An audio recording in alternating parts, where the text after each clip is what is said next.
This video is sponsored by iFixit. This is a video that I'm not looking forward to making, but it needs to be done. I've got a gaming laptop that was peed on by a cat.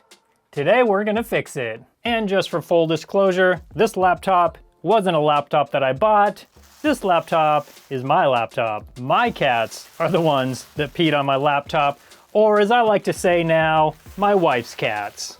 We had it in a bag just in case any cat pee leaked out on the way over here, which is disgusting and it smells gross. So let's just get this over with.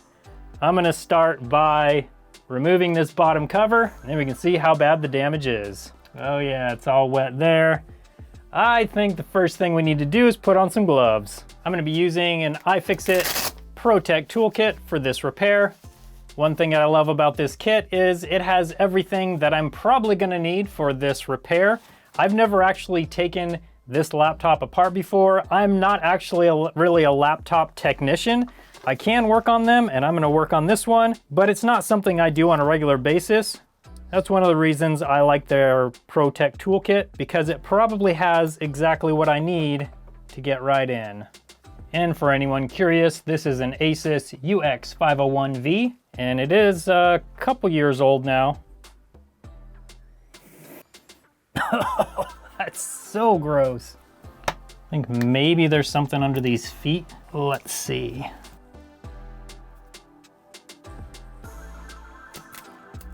Yep.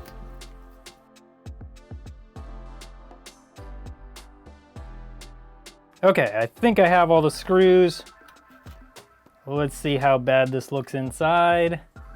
Okay, so this gives us an idea right where the cat pee went. It started up here, flowed down over here, flowed all the way over here, down into the fan. I'll be cleaning the fans and we'll make sure they all work just fine. But right now we need to clean off this bottom case, get all the cat pee off and all the dust off.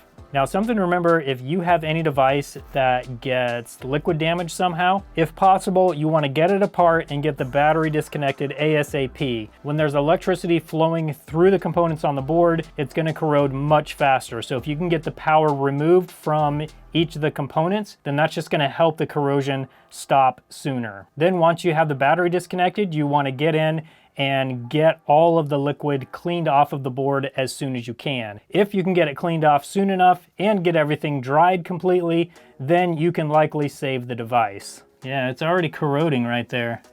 So that looks like the main issue. I don't really see any other problems. I am gonna need to remove this motherboard though, so I can see the other side of the board and make sure there's no pee on that side of the board. And then I'm just gonna give this thing a good cleaning. Cat pee, if you don't know, will totally destroy motherboards quickly, as it's very corrosive. First thing I'm gonna do is remove the battery connector and the battery. That will make sure there's no power in the board, and then we can remove the board.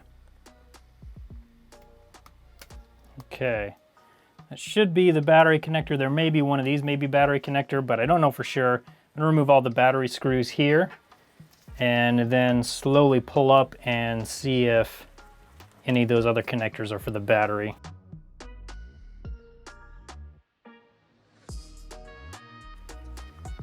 Wow, and we have a battery that has no adhesive on it. That is amazing, and I kind of love it, I'm not gonna lie. Okay, now with the battery out, we can continue with the disassembly. I'm gonna start by disconnecting all of the little connectors.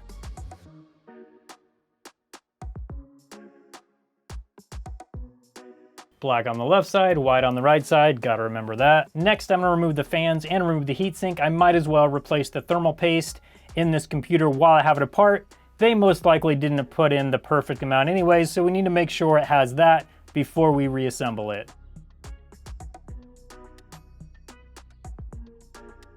Warranty void if seal broken or removed.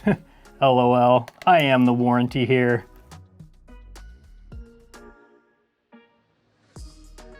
Now the question is that all of the screws? Oh, looks like maybe it is for the heatsink. Okay.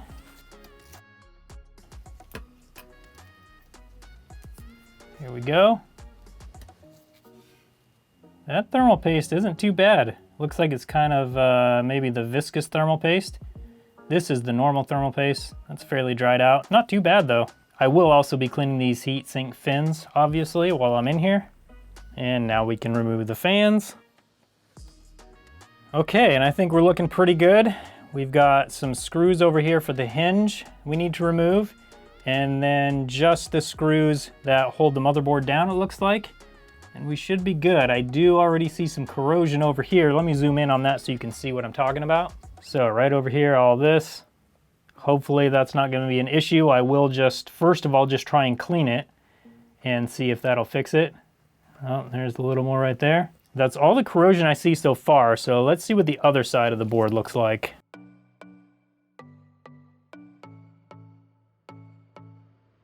One thing that's really cool about this board, and I love it when manufacturers do this, each of these screws for mounting the motherboard have a white arrow on them. The nice thing about that is you go and pull all the screws that have the white arrows on them, and then after you get those off, it's ready to go. Even these, on these hinges, this white arrow shows that screw right there.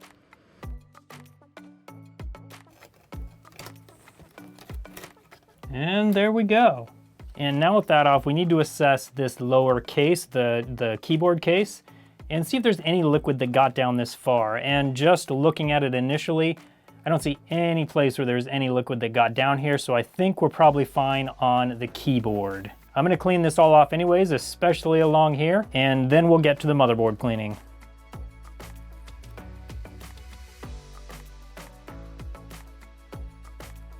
Okay, that all actually looks pretty good. This piece right here came off with the motherboard, so when I put it back on, that piece will go right on there. So let's get to the motherboard, see how bad that is, and get it cleaned up. Now, we already know there's an issue over here, so we will address that in a minute. Let's look around the rest and see if there's any other issues we can see. Okay, now the other question we have is the other side of the board. Is there damage on that side of the board or anything we need to clean?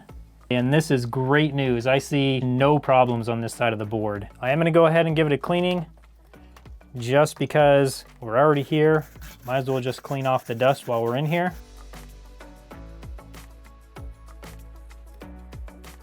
So the board is looking pretty good other than this area right over here. So I'm gonna get this all cleaned up and see if it looks like there's any damage at all. I'm going to very carefully use a dental pick to loosen and remove as much corrosion as possible. Not going to press hard enough to remove any of the components on the board. My goal is to just press hard enough to get anything that's kind of already loose, loosened even more, so then we can just clean it right off. Okay, now I'm going to come in with some IPA and a toothbrush and clean that all off. IPA stands for isopropyl alcohol, for any of you that don't know. So my goal here is to soak it with IPA, and then the toothbrush moving around will mechanically remove, hopefully, all of the corrosion. I use IPA for this type of work because it will wet the area, clean the area, and then it dries very quickly. You always want to use your toothbrush in different angles to get as much under chips as you can. So I use it in all different angles and from different orientations. I see a little discoloration on some of the components, but other than that, I don't really see any problems at all. I was initially worried about this. It looked like maybe we tore a trace or something, but it does have those kind of all over the board, so I'm not worried about that. It looks like it's just one of those. And all these components are still soldered on very securely, and I don't see any corrosion on the solder points. So I think we're pretty good on this.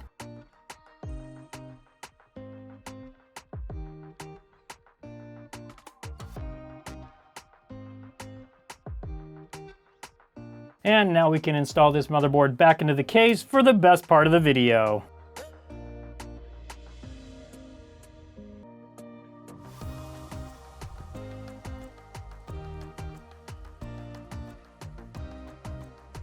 And here we go. Are you ready for the best part? Here it comes. And perfect. And the perfect amount of thermal paste again. I am not going to replace the viscous thermal paste over here. I think that is in good condition, so I'm just gonna leave that as is. And there we go. Now we can put all the rest of the screws in, all the connectors in, the battery, the bottom cover, and then we can see if it'll work. Okay.